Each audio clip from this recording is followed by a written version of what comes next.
Coming to you on a Wednesday. First Wednesday rip in quite a while, Matt. The show must go on. Show must go on. We will be traveling to Nashville separately um, for the Imagine If conference later this week. So we decided, hey, let's get it over with Wednesday, the FOMC meeting day. I imagine we're going to miss the announcement because of timing here. I think we should get word at 1 p.m. Eastern. Maybe we'll catch it on the tail end of the show about the rate cuts, if they materialize, and how big or small they are. I'm tired. I'm not going to lie. I was in DC last night, got home at 1 a.m. and a little groggy today. How you doing, Matt? The hair looks good. Fresh cut. It's time to change it up. Cut off a lot of hair, man. Um, gotta get ready for the cattle bike. The cattle bike's upon us. The cattle bike is upon us. Um, yeah, a lot going on out there. A lot going on. Let's just jump right into it. Let's go to Clark's dashboard. Well, price pump this week. Price Bitcoin's at 115,700 cuck bucks. One cuck buck's going to get you 864 sats. We're at a $2.3 trillion market cap on the dot.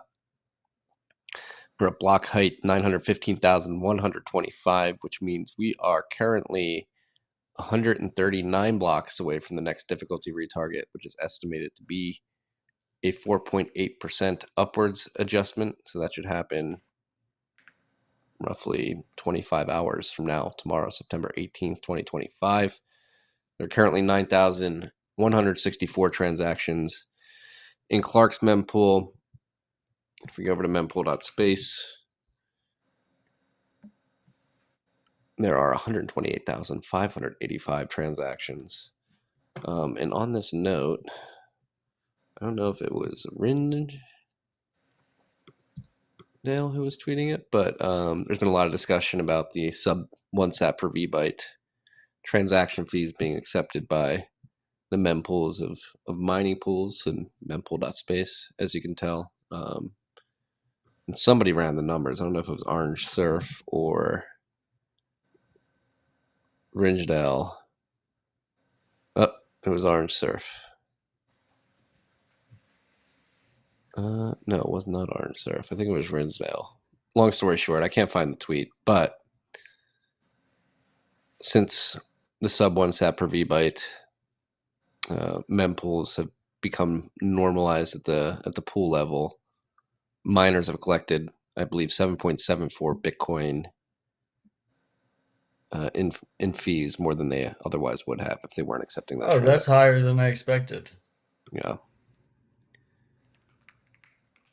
Yeah, I mean, it's important. I think it's important to realize here that most nodes by default are not relaying any transactions under 1 sat per byte, but they are valid per consensus rules. Um, I guess there probably are some modified nodes that are relaying them. I know Peter Todd has a project called Libre Relay that I think has looser relay policies. I'm not sure if they're also relaying sub 1 sat per byte. And obviously, you can also send it directly to miners. But they're valid per consensus rules, and they're getting mined.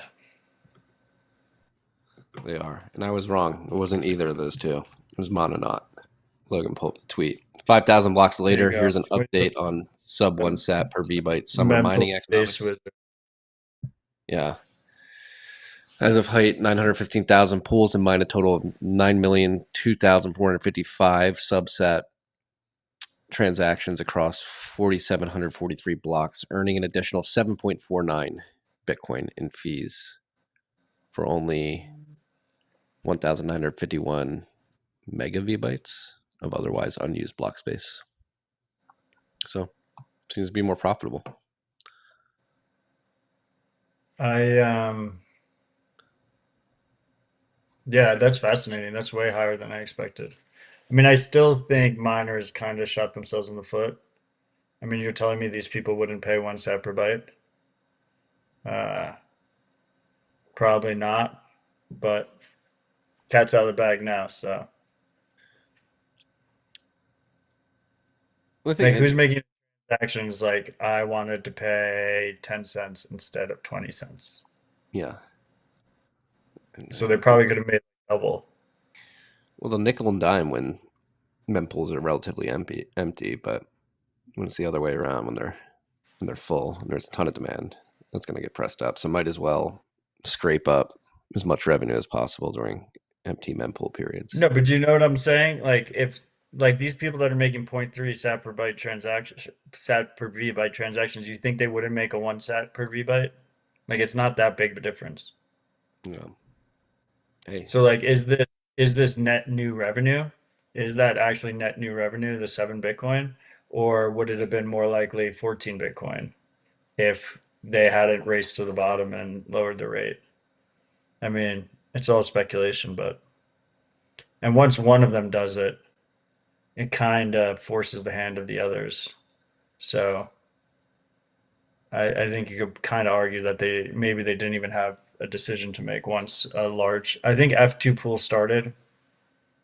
Um, But whoever it was like F2 pool or AMP pool, so it was like 50% of the hash or 20% of the hash starts mining sub 1 sat per byte, and you don't do it, then you're going to miss out.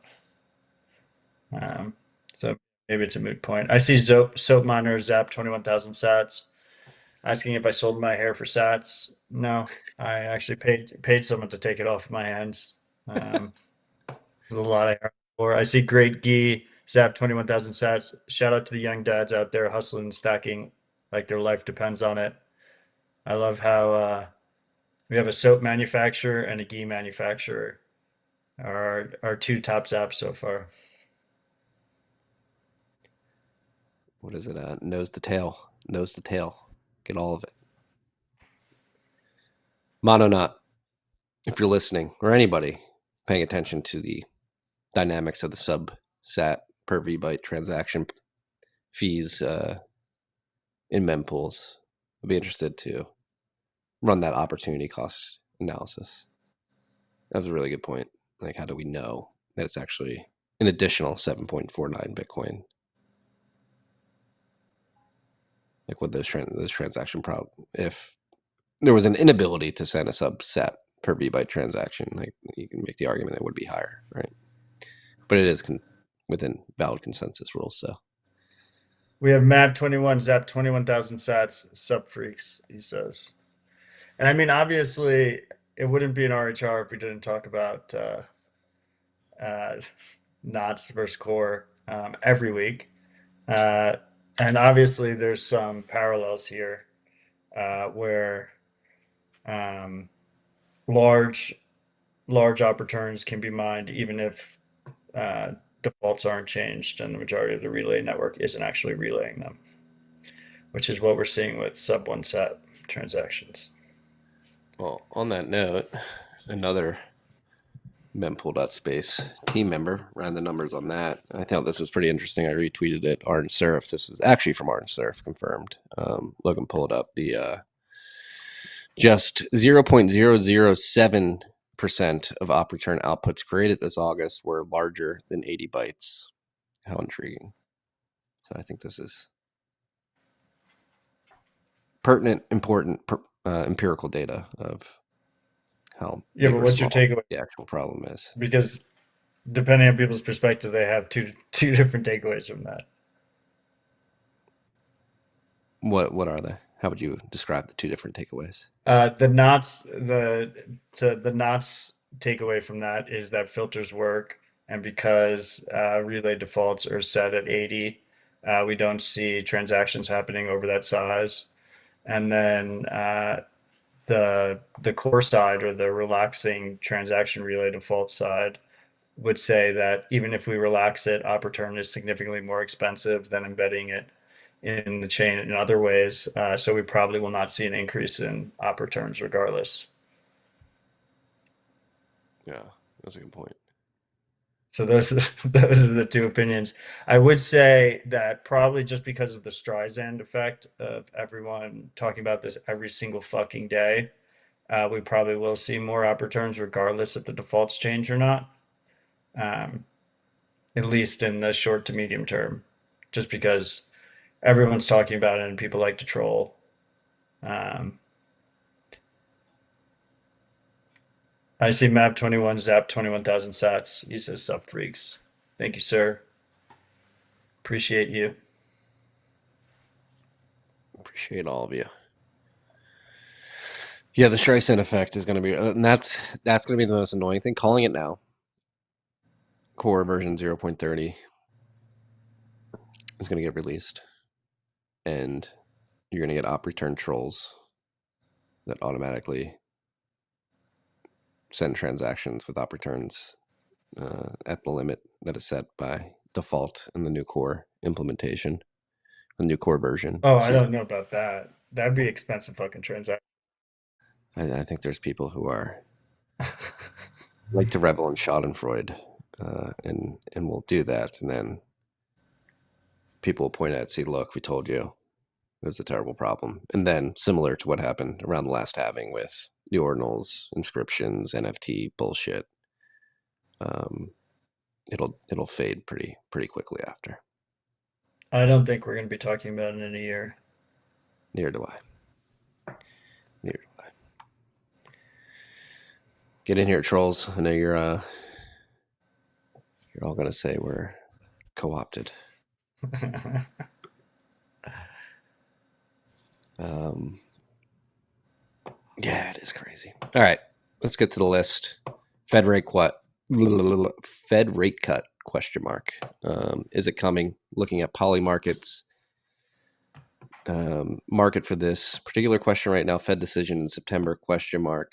Right now, 25 BIP decrease is sitting at 91%. 50 BIP decrease at 7%. No change at 2.3%, and a 25 BIP increase at 0.1%. So if we're using Polymarket as a predictive tool to try to guess what Jerome Powell is going to do in a little less than an hour, it seems like we're going to get a 25 BIP federal funds rate target cut. Is that when it happens? Yeah, I believe the FOMC meeting is It's technically at not 1 2:30. o'clock. The press conference is at 2:30, but typically the report comes out like an hour before, and then you'll Do you have th Jerome Powell take the stage and answer questions about it. do you think any of the Fed chairs are uh, betting on Polymarket right now? I think it would be a severe conflict of interest, but I don't Well, you know. know, like that's the thesis of uh, why prediction markets work is because ethically dubious people will bet on insider information so that they're more accurate. Like the whole theory of prediction markets is basically incentivizing people to be ethically dubious to leak the information ahead of time for their own personal gain. No. Yes and no, would not be surprised. And So how do you think the price of Bitcoin? Do you think it's priced in this 25 bips cut? Let's say it's a 25 bips cut. Let's have a little fun speculating. What's the price of Bitcoin tomorrow? Obviously, freaks just stay on one stack sats, but I, let's have a little I fun. think it. I mean, looking at if we What are we at right believe now? believe in 115.7? the probabilistic certainty displayed on Polymarket at 91%, it's a pretty confident prediction market right there. And so, yeah, I bet it's priced in already, quote unquote. Nothing's ever priced in, but I think traders are priced in. And yeah, I would not be shocked if Is it's it a sell the sell news the event. news event? Yeah, sell the Yeah. news event at 113 tomorrow. You think we'll be at 113 tomorrow? Yeah, it's just a short, small dump, a little small dump. Do you want to bet on it? No, no, I do not. Um, what do you think? You think we pamp? It could be. It's probably 25 bips.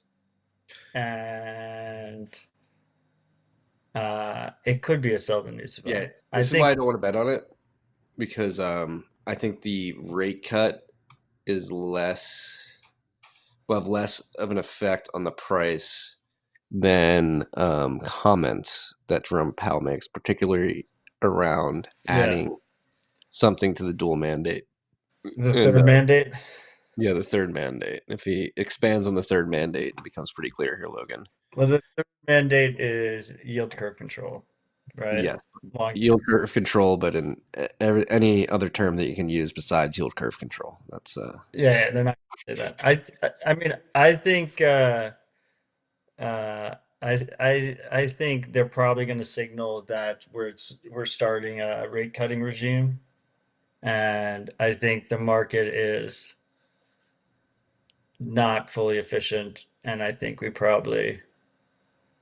probably go up. I think we probably go up Yeah, this afternoon into the evening. But obviously, Stamble and Stack Sats don't trade on the short term. Um, but I guess we'll see what happens. yeah. I was kind Well, of hoping we were going to rip tomorrow, but it's just such a we have such a hectic schedule over the next 3 days that we just wanted to make sure we got it out there for you freaks. yeah. Arthur Hayes surfaced this from Bloomberg last night. Fed third mandate forces bond traders to rethink age-old rules. The Federal Reserve's dual mandate of price stability and maximum employment may be supplemented by a third mandate to pursue moderate long-term interest rates, as cited by Donald Trump's pick for Fed Governor Stephen Miran, who I believe was officially confirmed earlier this week.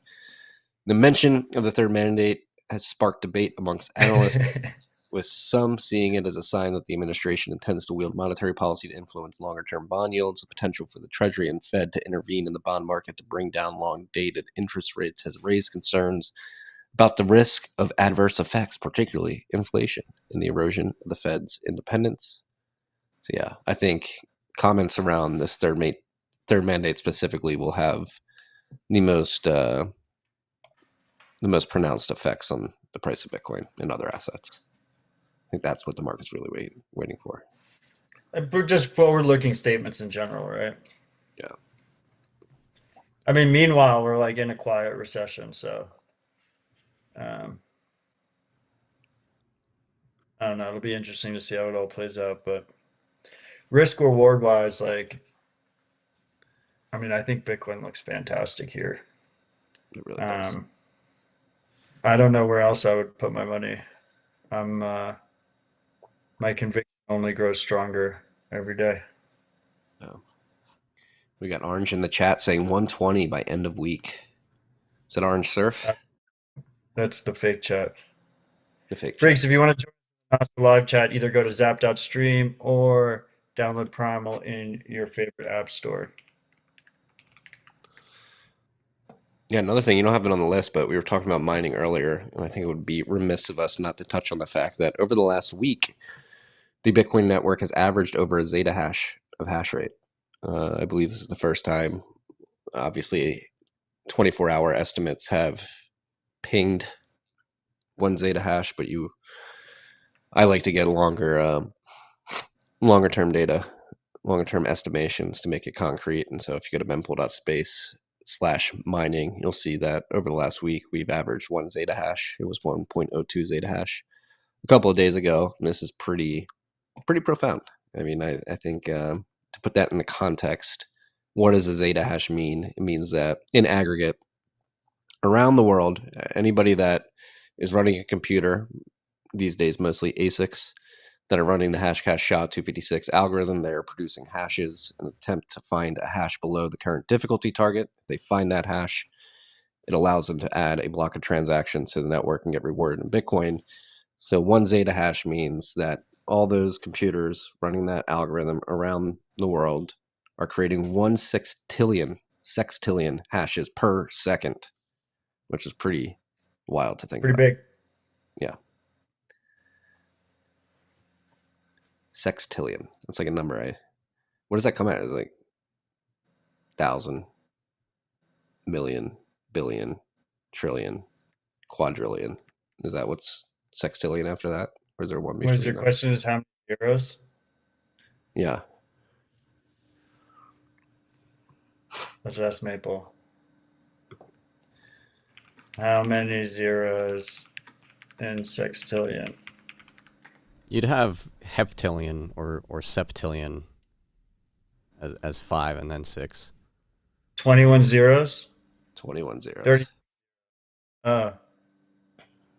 I don't know. There's different naming conventions for sextillion. It says 21 or 36. How could it be two answers? Is there like an American sextillion and a Oh yeah, short scale is English speaking countries, so 21 zeros. yeah, 21 zeros every second, which is pretty insane. And highlights the insanity of cryptography and hashing. The fact that It's pretty insane. yeah, Love to see it. Number go up. yeah. And this is I wrote a newsletter about it on Monday, but yeah, I think it's extremely profound considering post China mining ban, the network hash rate fell to around 82 exahash per second, and that was in July of 21. So in 4 short years, hash rate has, I believe, the number is like 12.3x, which is insane to think it took 11, 12 years to go from zero to where it was post Chinese mining ban. It's 12x in 4 years. So I think this is where the signal is, or at least some of the signal is in the mining market. And despite the fact that hash price is relatively low, Bitcoin price has been hovering in this range. Hash rate's getting plugged in. And I was talking to somebody at an event last night that is convinced that it's Tether plugging in a lot of this hash rate, and had some interesting Well, it comments. has for a bit. I mean, I think that's been a hasn't really been a secret. They've been talking about it. And they have a strong incentive to do it at a break even or slight loss um, price point. I think they think of it as like existential insurance, considering they hold so much Bitcoin and rely on it so heavily. Yeah, yeah, very interesting conversations around mining last night. Interesting comments on Proto, whether or not they'll actually be competitive with Bitmain and MicroBT. Person I spoke with said they think Proto should just self mine with all their machines, which Why? is an interesting take. Because Why? I think the price point and the risk and the vendor lock in with the chassis set up and the sort of uncertainty of chip efficiency in the future, Proto's expecting their end clients to take on too much risk with vendor lock in. That may not make sense for rational actors. I mean, if they can't convince anyone, then maybe. Mm, But it seems like they've already convinced. What, it was Corsair that didn't you go to a Corsair facility while you were down there that was already running yeah, it? yeah, Uh, if they can convince anyone to do it besides themselves, like it's got to be strictly better for them from a business point of view because they're not taking the risk. Like mining is such a brutal fucking business. They're a mm, huge company with 10,000 employees. They lack the specialization to like, I don't know. They could potentially build out a vertical mining arm, but that's a lot of fucking work.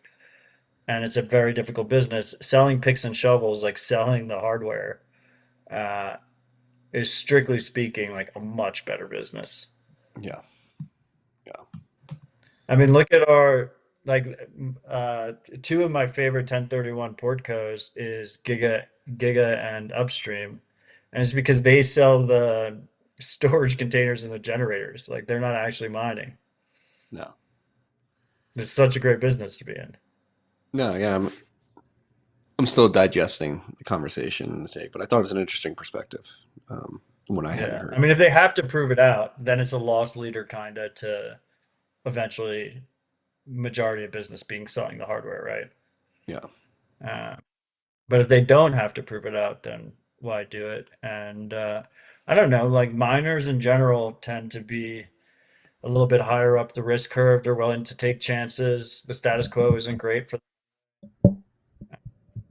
I think there's a decent amount of miners that would take a risk on this novel hardware. Yeah. At the very least, just to diversify their risk from MicroBT and Bitmain. Yeah. One other comment, and I'll surface from this conversation, then we can move on to the next topic, was the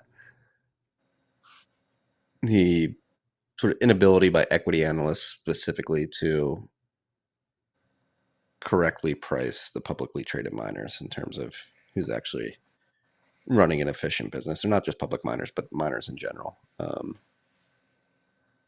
Valuations are still the analysis on the valuation is still very rudimentary and haphazard. This person would put forth, and companies that are running relatively lean with low SG&A, low OPEX, and high profitability aren't being rewarded in terms of premium to their equity value compared to competitors who are not as efficient and spend a bunch of money and aren't as profitable, which I thought was interesting. It makes a lot of sense. That it would Yeah, be I mean, annoyed. I think, yeah. Go on, what were you saying? I said it makes a lot of sense that you'd be annoyed. It makes sense to me that there is some misunderstanding on behalf of people people diligencing and valuing these companies. Yeah, I mean, I think just across the spectrum on Bitcoin companies, people are still trying to figure out how to value them. I mean, that's part of our edge, right? Yeah. I see Bitcoin Ranger zapped 11,000 sats, and then he has a Google Doc link about paper Bitcoin. Google Doc link. No Google Doc links in the chat, I don't please. like, yeah, I don't like clicking Google Doc links. CB zapped 42,000 sats. The Midwest is building local at the And Bitcoin conference this Saturday, 10/4, during the Blue Brews and BBQ Festival in Farmington, Missouri. Missouri, right? Oh, and it's 10/4 is 10/24. Lineup includes Texas Slim, Junior Burdick, Heather Seals, Dale Cooper, and Amanda Wynn discussing community education, abundance, and food security. Then he has a Primal link. Primal. Chat is lively this week. Dude, it's like we ship some extra, like it's being iterated on the go as we go. It's already a lot smoother than it was last week. I'm Feels like the uh, momentum. I am I'm ready for the putting cattle bike. the cattle bike is here. Let's We're fucking getting the go. third mandate. I'm putting Milian, if you're listening, I sent you a screenshot. Did you did you see BTC Pins earlier was like, oh, is Powell going on a date with three men? Yeah. A mandate.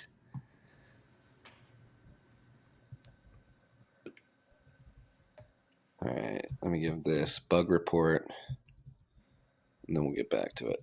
All right. What's the bug report? You should be able to see it. You're in the group. I just sent it. Oh, Um, oh, Firefox. all right, moving on the list. This was a big topic of discussion yesterday because it was truly mind-boggling that the Attorney General of the United States would come out and say this, but she sat down with Katie Miller, who I believe is Stephen Miller's wife. Oh, is that who that? I believe so. I could be wrong. I could be wrong. Oh, that makes it even more interesting if that's who that was. Right? Let me verify that. I'm pretty sure it's the case, but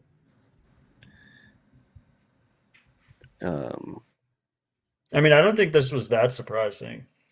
oh no, there's another. It's not her. Stephen Miller's wife's name is Katie Miller, but this is a different Katie Miller, who is There's the probably contractor of the White House. Different Katie Miller, not Stephen Miller's wife, but oh wait, I'm confused. Is this?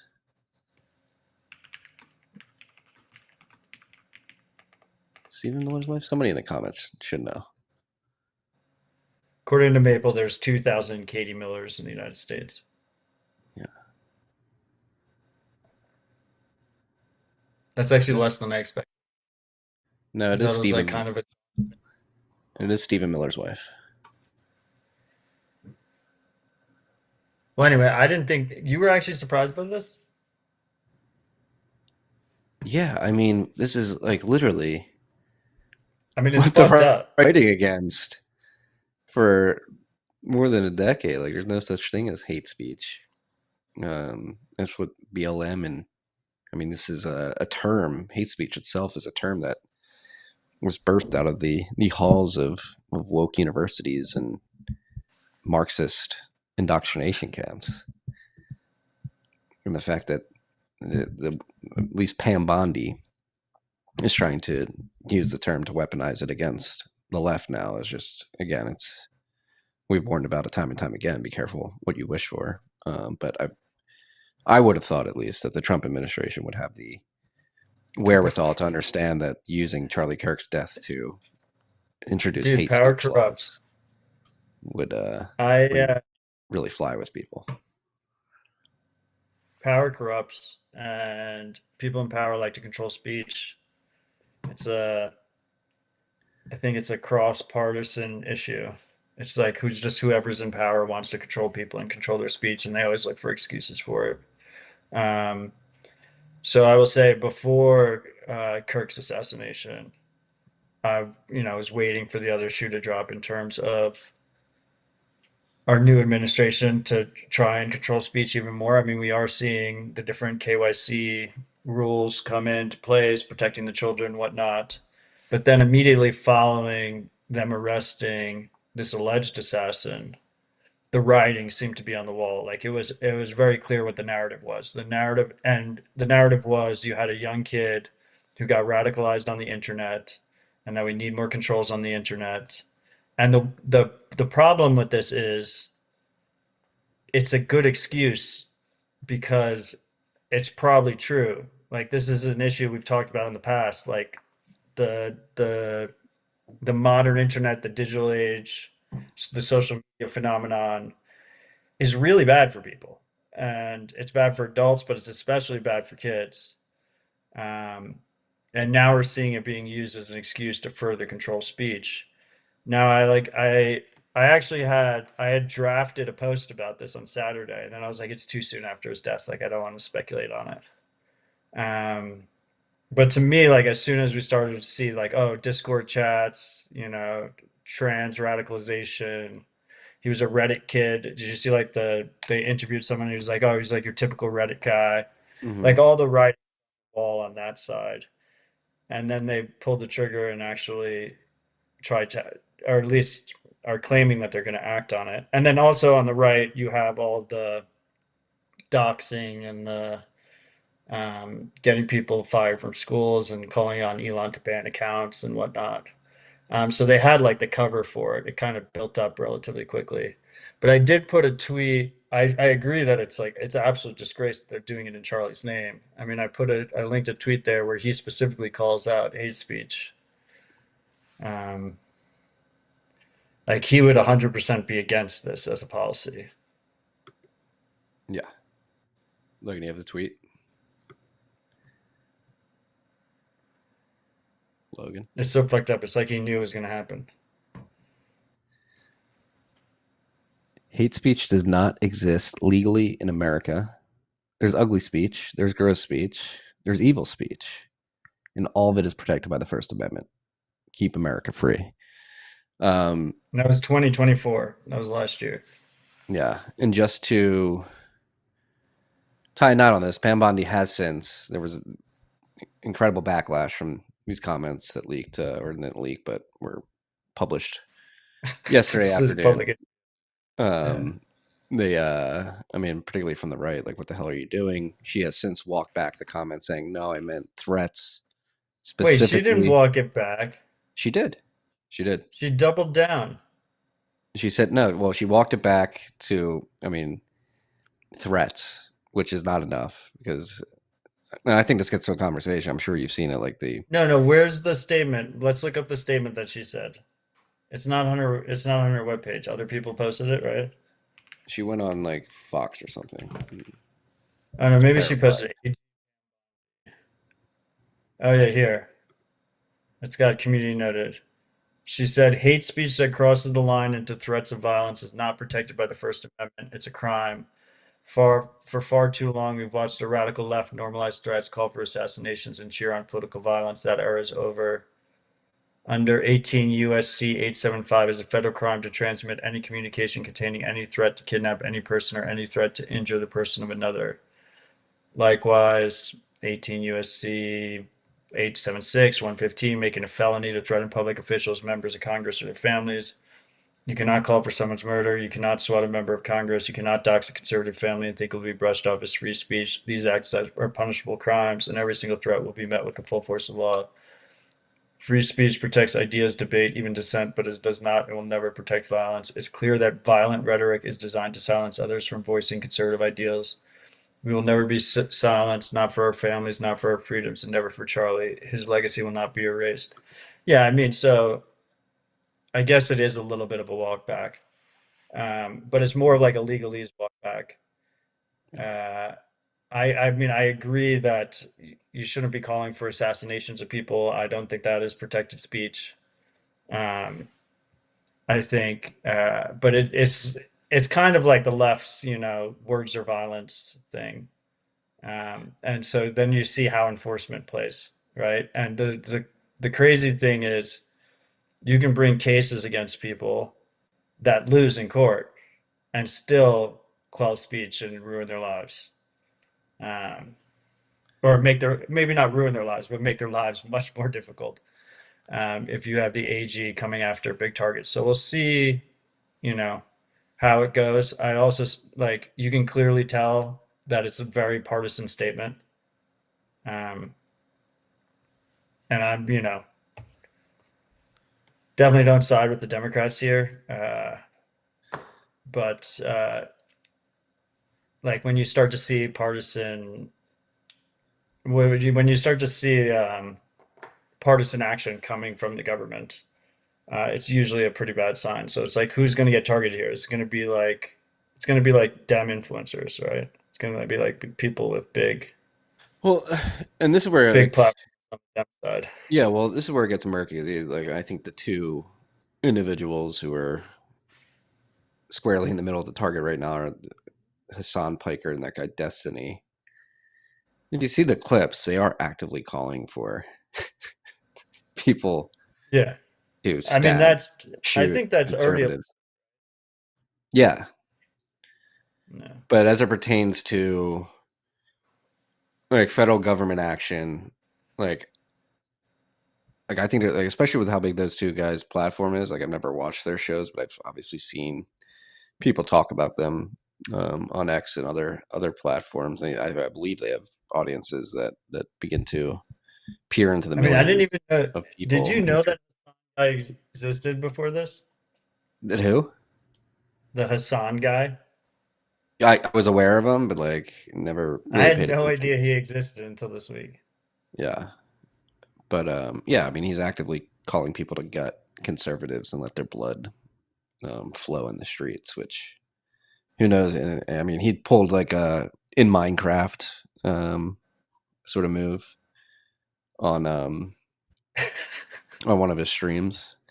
But yeah, I mean, I think that's like where you get into like muddy territory. Like if you have that big of an audience, that much influence, like is that actually inciting violence? Were shows like this, and he said this years ago, I think that particular quote, like are they contributing to the normalization of the idea that you should attack your political rivals physically and attack their lives specifically? And yeah, it's very weird. But as like it's the federal government, I think you said that, and as it pertains to like the canceling of liberals who came out and uh, sort of express revelry in the aftermath of the assassination of Charlie Kirk. Like I actually think that's fair game too, in terms of if you're an employer and you have freedom of association with the people that you hire, and you believe that their views are a bad sort of representation of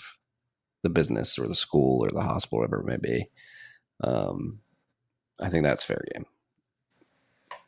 I mean, I think those people are disgusting. I think they can go fuck themselves. But I think a lot of people that are supporting their firing were complaining about similar things happening to the right, like a year and a half ago, 2 years ago. And I think there's a Yeah, little bit of, I mean, there, and it's not like isolated cases. There's like lists, like people are like making lists, automating things. Uh, at first, it started with like people that made particularly egregious comments, and then it's like gone down and down and down to I don't know. Like, is a minor celebration still fucked up? Yeah, minor celebration is still incredibly fucked up. But like, there's a very long list that are being made. yeah. Very weird times. Very Um, weird times, to say the least. and like, is that protected? Yeah. Like, I mean, I guess like you can't. That's obviously not something illegal, right? Calling up boycotting employers, stuff like that. Vote with your wallet, vote with your mouth, and vote with your wallet. But it's like this social media. There's so many different aspects of this social media, like mob culture, whether it's like on the conspiracy thought side or whether it's on like the cancellation side or the harassment side. And then like I think there's obvious cases where people are threatening violence and those, should be dealt with. But then there's a lot of middle ground um, where it's not so obvious. And so what we're going to see is we're going to see vague enforcement. And that's where you start to see like corruption push through is when you have non-objective enforcement. And I don't know if you can really have objective enforcement in a lot of these situations. Like it is kind of subjective. Yeah, agreed. And I wrote a newsletter about it last night. I think obviously last week when we recorded, it was very raw, and it was the immediate aftermath of what happened. And what we're talking about right now is highlighting the sort of disgusting reaction that many people have had. And I don't even want to make it a right versus left thing. I think it's just like a moral thing. Like, are you good and virtuous or evil and nihilistic? And I think many people have been focused on that, rightly so, to a degree. But I think more importantly, one of the best ways to sort of combat that culturally is to highlight the good that's come out of it. Like, there's been a ton of people on the opposite end of the spectrum who were incredibly moved um, to action, whether that's going to church or saying that they're going to try and be a better person. There were many people who, for the first time, were exposed to Charlie Kirk videos and the way he engaged in dialogue and the messages that he was putting out there, and really connected with them and said, "Oh my gosh, I can't believe this happened. This is terrible that this happened, and we need to do better." And I think in terms of focusing your energy, I think it's focusing on the silver lining good that has been coming out of this and leaning into that and sort of signaling publicly, like, this is what we should be focused on, is doing more good like this. Because evil and darkness, it's an insatiable sort of energy that feeds off of people reacting to it and getting angry from it, getting angry by it. And that's not to say there shouldn't be accountability and we shouldn't try to figure out ways to um, make sure that people are legally reprimanded when it makes sense. But I think in terms of focus of energy, focusing on the good and sort of the hold the door mentality, like lean into that.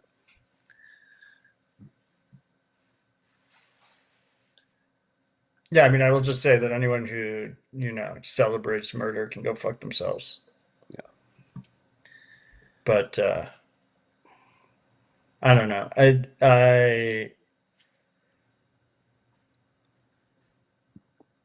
this our country feels like it's more split than it's ever been during our lifetime.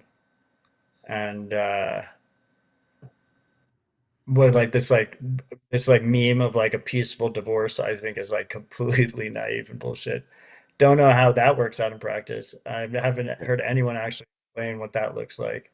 that doesn't make any Um, sense. and and I think social media combined with like the algos and the engagement bait and everything is just making everything so much worse. Um, like the incentives are just so fucking messed up. And it's just like everyone's just eating each other. Yeah. I mean, there's some people on the left that are really, really fucking evil and despicable. Uh, that are like drumming up people and calling for assassinations and whatnot. But there's also like a lot of people that are just fucking retarded and they just follow all the engagement traps, right? And they just get locked up in it. Yeah, Scott And Adams. yeah, like that to them, to me, with that, some of them, it's like almost a pity thing. Oh, You're just it like, certainly is. get Scott to this Adams place. Scott Adams did a video on this yesterday. I mean, it's similar to something we talked a lot about during COVID, which was mass psychosis that took over the Yeah. country. He said what we're witnessing is that in another context with this reaction. It's like, and it's a result of literally like Scott Adams is a hypnotist by trade or one of his trades. And he makes the point like the propaganda of like Trump's Hitler, the writer fascist, Yeah. they're trying to kill you has been like literally the drum has been beating, this propaganda has been beating since Trump first ran for office in 2016. And you have a whole generation of young people specifically who've had this message beat into their heads multiple times a day for many years. And they just have been programmed to be NPCs who take the message and repeat it. And to your point, I pity those people. I see Marco zapped us 21,000 sats. Marco from Primal, he said sub freaks. Mark zapped us 58,000 sats. On air news, Maple AI releases secure voice chat. Talk to Maple, it talks back. Fight corrupt power with freedom tech. Oh, that's dope. That's a feature I wanted. Launch more features. Zap us while you do. I like it. Mark, Incentives work. that's going to be a big feature for my family because that's one thing I've been doing in the car with the boys, and I've only been able to do it ChatGPT in very specific context. But we'll do voice to voice, and we'll just ask questions. Like my oldest was like, "Dad, how long would it take to count to 100 trillion?" I was like, "ChatGPT, how long would it take to count to 100 trillion?" And how long do you think it would take? I don't fucking know. 60 years? 30 million years. You should have bet me. 30 million years. Missed But no, opportunity. and it's like I've been, and the point I'm trying to make is that I've been very sort of That's crazy. conscious about the questions that I'm asking ChatGPT while in the car with the boys and letting them talk. But so now this exists in Maple. Like we can use Maple voice instead. Not have to worry about that. Oh wow, yeah, I see the microphone button. That's dope. Well, thank you, Marks. And while we're on the top, I know this is supposed to be a short rip, and the list is actually kind of short. We'll get back to Bitcoin in a second. Marty, what's your opinion on uh, like the conspiracy theories around who killed Charlie? Fog of war, too early to tell. Um, don't want to go in any direction or another. But I will say that the Discord chats that were released by the FBI are very, Yeah, we're very sus. suspect. Very suspect. Uh, yeah, I mean, I think there's a decent. Someone was making the case that so there was this Discord chat that was released between the alleged assassin and his trans boyfriend, or I guess girlfriend, whichever gender you want to There's a choose for male him. pretending to be a girl. And I mean, there was an argument that it was A way to protect the trans. pretend like, yeah, that he was part of it, right? Which I think Yeah, is like not the craziest plausible. argument, but Yeah. yeah, it didn't read like actually people talking to each other. It seemed pretty suspicious. I mean, this is also part of like the social media cycle, right? Is that people are just rushing to make uh, arguments on what the conspiracy is, who killed what, get engagement out of it. It's like it's even shorter than the 24-hour news cycle. It has even lesser repercussions. Um, and I don't know how you necessarily go back from that. I mean, I've seen like claims like why don't we see the footage from like the cameras that were like right next to Charlie? I've seen claims that like the security team was involved. It's like, well, first of all, like, and since when in like an investigation do like people just release like the evidence to the public a day after a day after Right. an assassination? That's not how it's ever worked in the past. Like it's not like you just get leaked every piece of footage and every piece of evidence that people have. Um, but yeah, I do agree that it is pretty early to make any kind of conclusions. I will say that hunch wise, like I think this was trans violence. I think it was probably this kid. I mean, his dad has real proof of work in terms of being like a sheriff and turning in his own son. It lines up with the growing trend of trans violence we've seen. The whole radicalized on the internet actually does line up, logically speaking. Now the question does, if you do want to enter the conspiracy realm, are there actors that are riling up trans violence in these rooms? And could that be the Israelis? Could that be the deep state? Could that be FBI, CIA, NSA, Russia, China? Yes, like that actually lines up to me as well. Um, but I think that's different than necessarily like deep state being behind the rifle directly. Um, Yeah. Even though the result is the same. Like I don't think the shot was like the most difficult shot, especially for someone who's a hunter already. Um, like I know people that are amateurs that can make that shot. Um, but yeah, we'll see. We'll see how it plays. And then I do agree with the sentiment that first of all that Charlie was probably one of the most outspoken pro-Israeli people in American politics that was not Jewish, and he was turning, and it lines up completely that he probably had a falling out with Bibi because Netanyahu can go fuck himself, and I feel like it's almost consensus opinion now that most people hate Netanyahu and his government. Well, Um, even in Israel, which is yeah, but like, I mean, but like, and so at the end of the day, for better or for worse, and definitely didn't deserve it. Like, I think Charlie had a lot of enemies. I think yeah. he had enemies on the pro-Israel side. He had enemies on the anti-Israel side. He had enemies on the left. He had enemies on the right. Um, and there's a lot of people trying to take advantage of the crisis. So there's like motives fucking everywhere. But yeah, well, Yeah.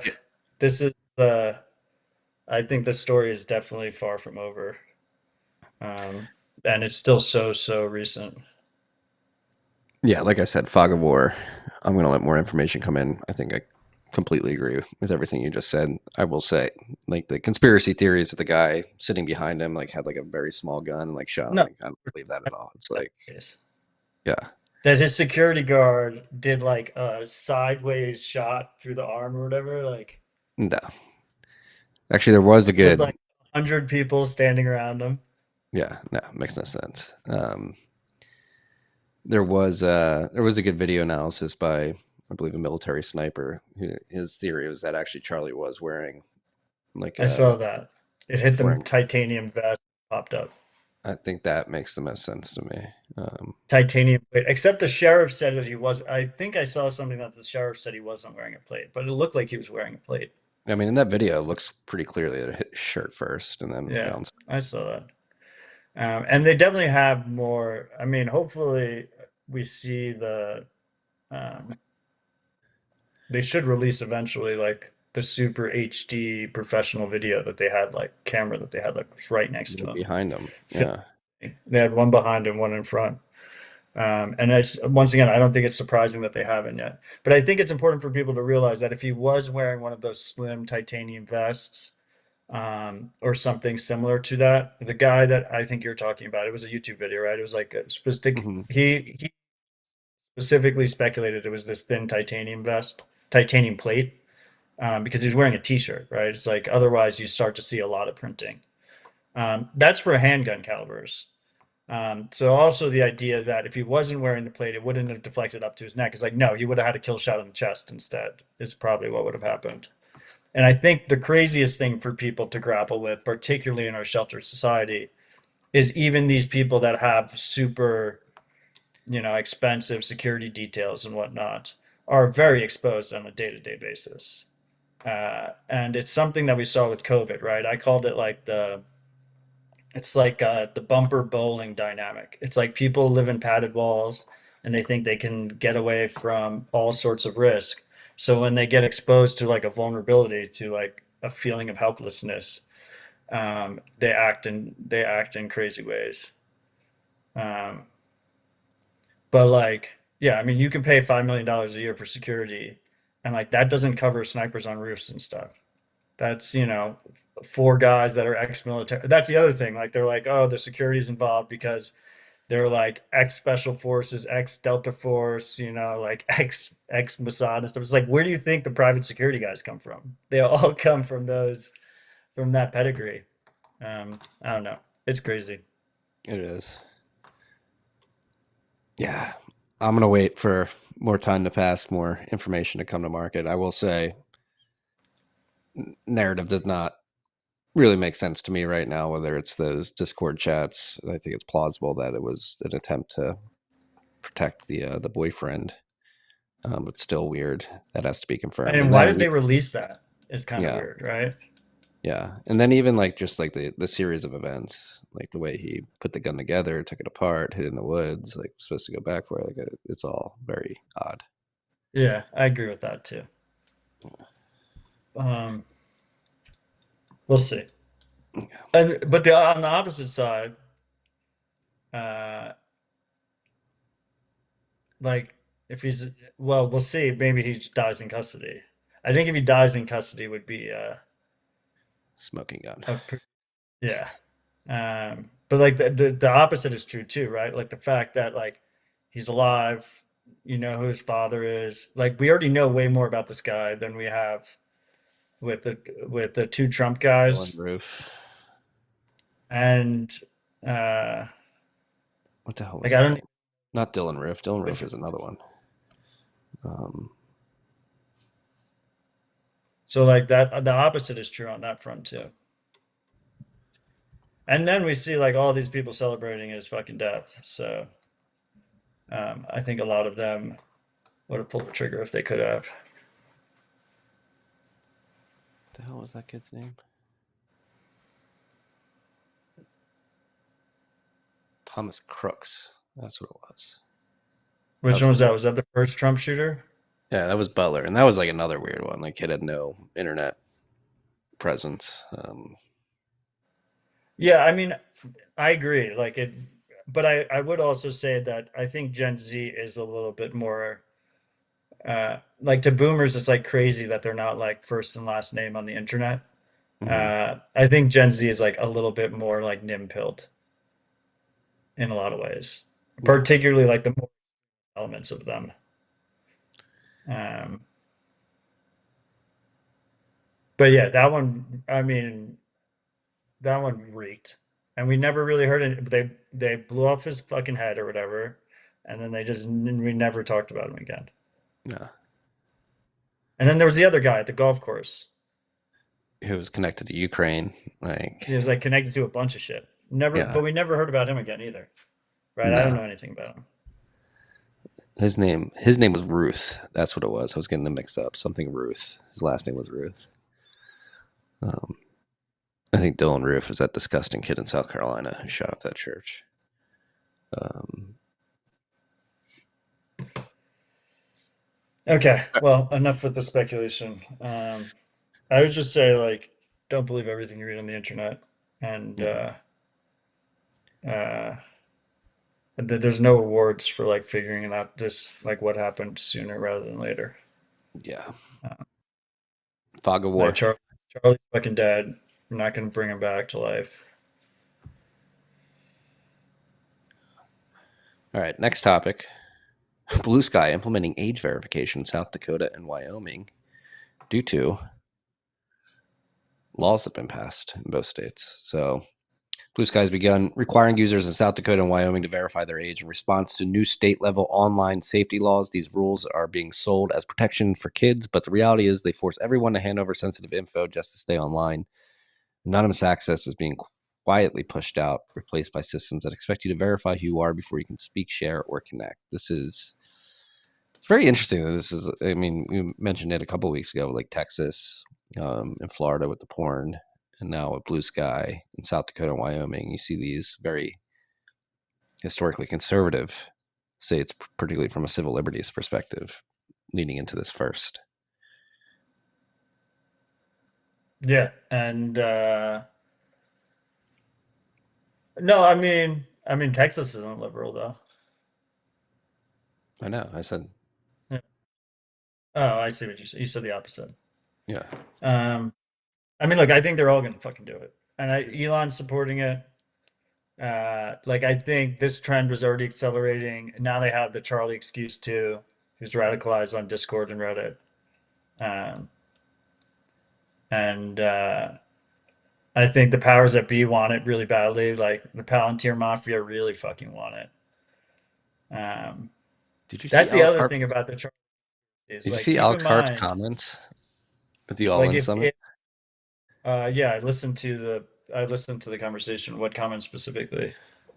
I mean, I find it extremely hard to believe that they're not Oh, collecting he's full of shit. information. He's like, oh, Like, we don't have a contract with the NSA because we refused on moral grounds to spy on Americans.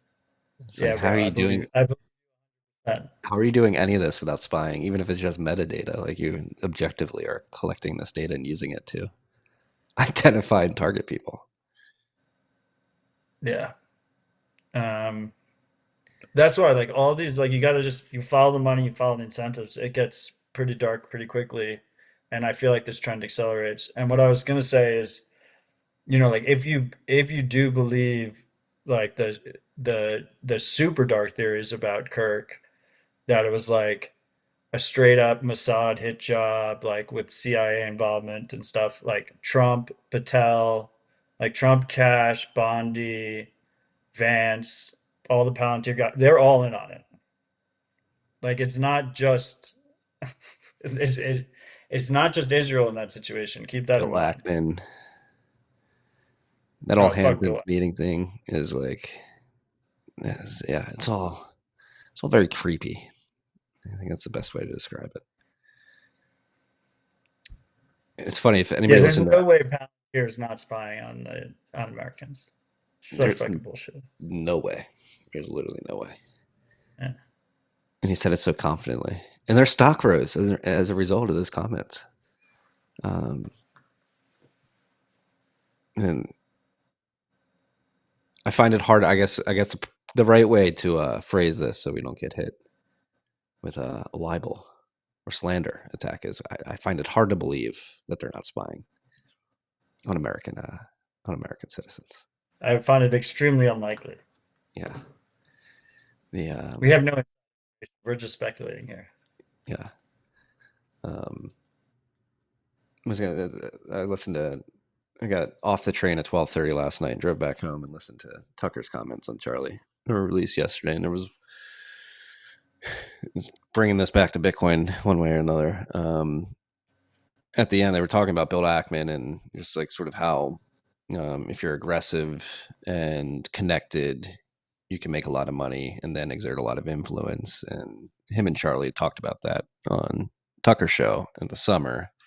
I was listening to that part of Tucker's monologue last night, and he's like, "We got to figure out a way to fix this because, particularly for the youth, like if they don't have the trait of being overly aggressive and a bully to an extent, and they're not well connected, how are they ever going to accumulate wealth? Wealth should be accumulated by people who are creative and have agency and are out there building things that are good for the world and bring productive value to the world." And I couldn't stop but think, but like this is why we're in Bitcoin. It's like you have to fix the money and have better incentive systems around the way money works to actually make that even possible in the first place. Not to say that on a Bitcoin standard there won't be networks of people who are connected that favor their cronies over others. But I think Bitcoin certainly reduces the chance for government and central bank money printing to give to people that are I think connected. that's fair. I mean, to bring it back to Bitcoin, we announced this week that all fees associated with direct deposits and auto conversions into Bitcoin on Strike are now waived. So you can use the Pay Me in Bitcoin feature with no fees. That goes on top of being able to set up reoccurring buys, automatic stacking with no fees, and free withdrawals if you're willing to wait. So like you can, um, Strike is really set up in a way where you can use it with never paying fees. Um, and then I think it's pretty cool because instead of like Robinhood's no fee model where they monetize by selling all your trading data to Citadel so they can trade against you, Strike does it in ethical and moral ways by charging fees on smash buys and smash sells and the loan product while offering a full suite of free products that make using Bitcoin in your everyday life much more useful. It's a beautiful thing. It's a beautiful thing. Zoomer Seth, I don't know if you're in the chat, and I don't know if I'm going to get myself in trouble, but I think you guys will be comfortable with it. But I think Stochi Pacioli, they're developing like a protocol and sort of like a protocol, and how would I describe it? A sort of system and guidance for running a small to medium sized business on a Bitcoin standard. And I think one of the things that they're going to sort of help people navigate is if you're a business and you want to do this, if you're sending out fiat invoices, getting paid in fiat, but if you want to run on a Bitcoin standard, using Strike to auto convert to Bitcoin, I think they've got protocols and sort of guidelines that they're going to be sharing with business owners who are curious about how to do that. Love it. I see Bitcoin Ranger is asking what's a better way to share instead of a Google Doc.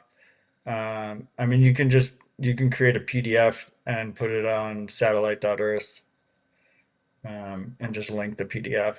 I think that's strictly better. That's awesome. I love Satoshi Pacioli. They're fucking great. And I see someone joining late asking what happened to my hair. Don't worry, guys, it'll grow back. It's time for a change. It always comes back. All right, last. Is it last on the list? What do we got? No, two more on the list. You had a conversation Two things. on Citadel Dispatch yesterday or Monday? Yesterday, I had two of the Fedimint open source project contributors, right? So you have Fedi, which is a business, and then you have Fedimint, which is the open source project, the protocol that Fedi uses.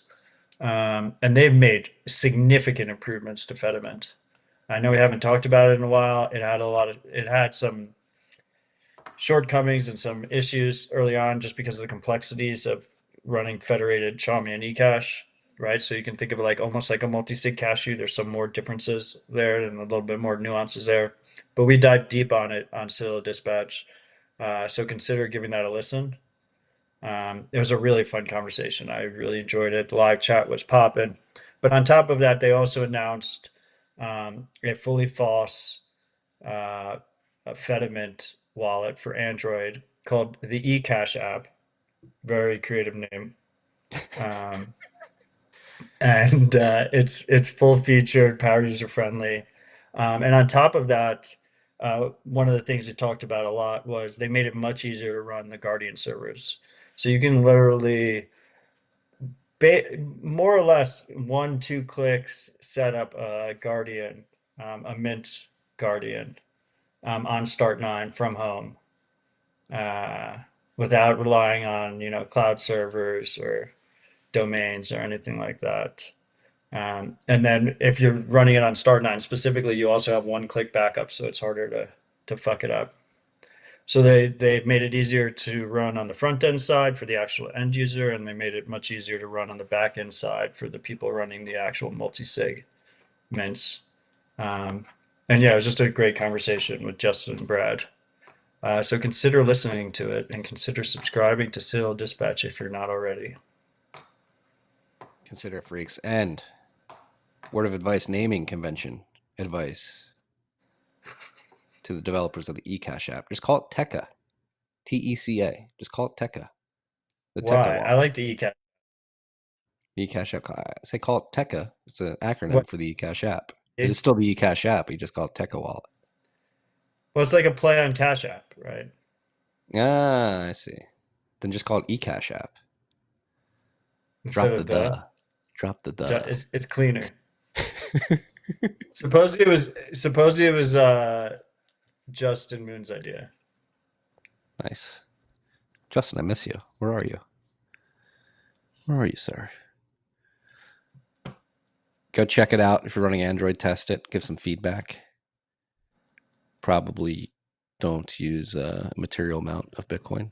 You shouldn't anyway. No, it should be we talked about that too. Like you should treat it whether it's Cashew or Fedimint, you should treat it as like a spending wallet.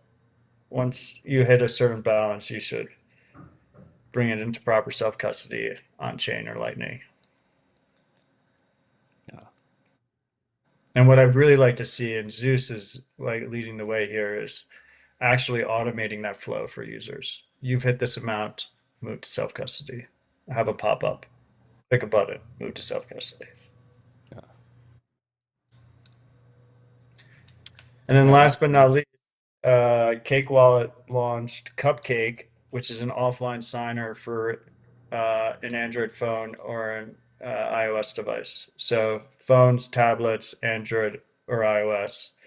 You can take an old one, you can buy a fresh one, you can install graphene on it if you want, keep it offline, you run the signer app on there, then you run Cake Wallet on your online connected device, and you have,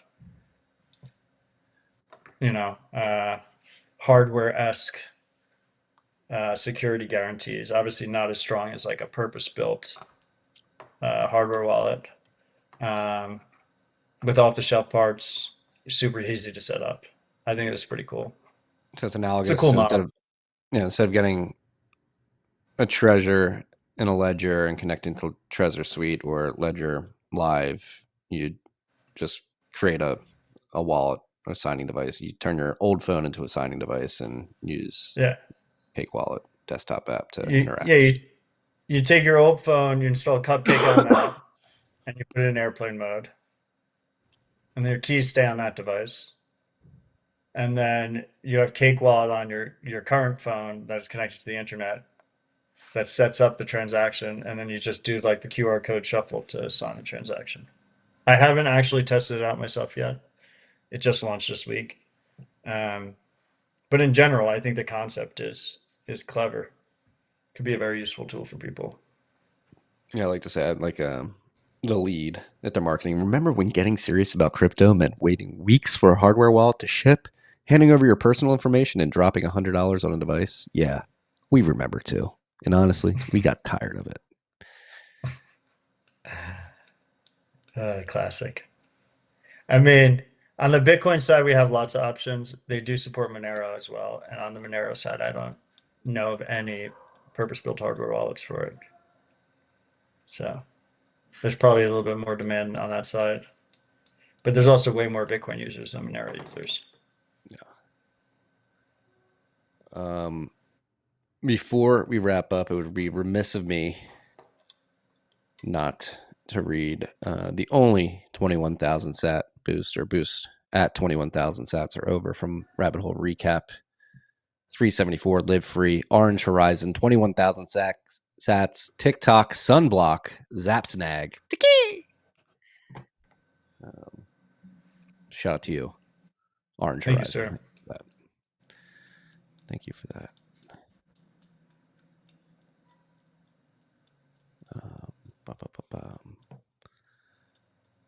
Yeah, short week. We got the FOMC meeting. We should get probably should see some headlines rolling in in 7 minutes about the decision. So I see Bitcoin Rangers asking about my satellite.earth recommendation. ooh, Yeah, it's a website. It's a Nostr enabled website where you sign in with a Nostr extension and then you can upload videos or files or photos, and then they just give you a link and you pay with sats. yeah. It's how I host RHR videos. It's how I host the dispatch videos. It's a great service. It's run by Hazard 149, I think is the numbers after his NIM. Um, Great dude. I don't know if this is confirmed yet, but Zero Head just saying that, or is quote tweeting somebody saying all of Discord was hacked, all chat logs dumped, 2.1 billion threads say his name. And then people are saying false. So fake news. There are people, maybe not fake news, but unclear whether it was Yeah, I hacked. don't know what to think of that. Um, I mean, I think it's a safe time to remind people that if we do see dumps, there's no way for us to verify that the contents are legit. Yeah. Which is why um, I think Nostr has made a big step in the right direction of having signed posts so that you can independently verify them after the fact um, without trusted third parties. It's a beautiful thing. It's a beautiful thing. You think people in South Dakota and Wyoming are going to turn to Nostr?